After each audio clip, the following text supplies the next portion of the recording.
Violence can happen anywhere, even in places we consider safe, such as hospitals, schools, and other public spaces.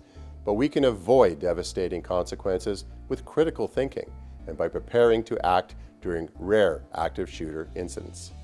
I'm Norman Schatz, Director of Security at Winnipeg's Health Sciences Centre, and I'd like to share with you the actions you can take to protect yourself and others in an active shooter incident.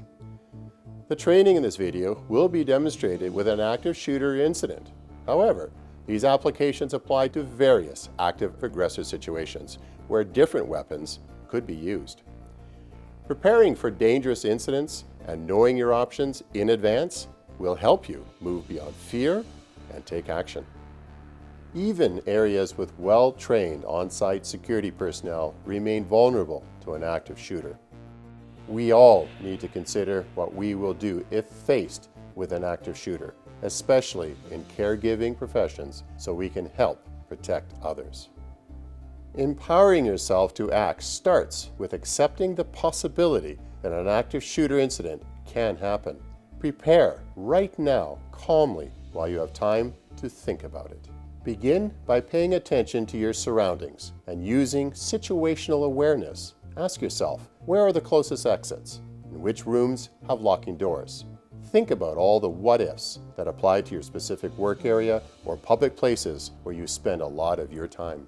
Active shooter incidents are unpredictable and can happen very quickly. You hear gunshots, but you don't know if they're real. Trust your instincts and always treat them as real. You need to act by choosing to run, hide, or fight. Your distance from the shooter affects your options. Get as far away from the shooter as you can and run away. Leave your personal belongings behind. Keep the shooter from reaching you. Hide in a room with a door that locks, or where you can barricade the door from the inside with a heavy piece of furniture such as a desk or bed. Close the blinds and turn off the lights to make the room appear unoccupied. Stay low to the ground and do not open the door or make any noise until police officers identify themselves to you and instruct you to open the door.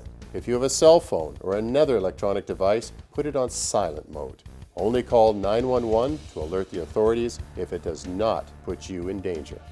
Do not pull any fire alarms. In an active shooter event, the sound of fire alarms may trigger an evacuation, thus making a target-rich environment for the shooter. If a fire alarm is pulled, do not evacuate unless you see smoke or fire and it is safe to exit.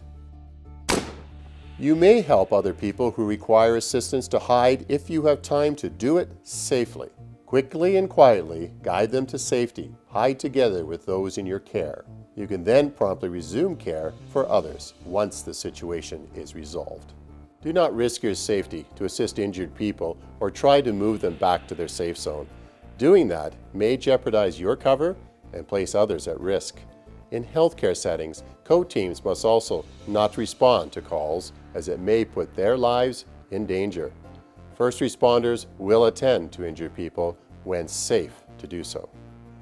Put anything between yourself and the shooter when trapped in an open area with no means of exit. Hide behind things like a filing cabinet or under a desk. You may need to fight for your life if you can't run or hide. If you look around a room, you can usually spot a tool to use in self-defense, such as a stapler, a cup of hot coffee to throw into the shooter's face, or a fire extinguisher to discharge into the face of the shooter.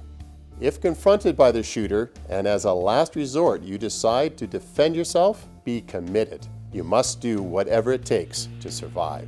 Call 911 to report injuries, but only if it does not put you in danger. Within reason and when possible, you may provide first aid until emergency medical services arrive. Responding police officers think about locating, containing, and stopping the shooter as soon as possible. Comply with officers so they know you're not a threat. Do not make any sudden movements and keep your hands out and above you. Keep your fingers spread apart and don't carry anything in your hands. Follow police instructions and do not leave a safe location until police officers instruct you to. Remember, the training demonstrated in this video with an active shooter incident applies to all active aggressor situations where different weapons could be used. Knowing your options will empower you to move past fear and act if you are confronted with a dangerous incident. Protecting ourselves and those in our care means being ready to run, hide, or fight.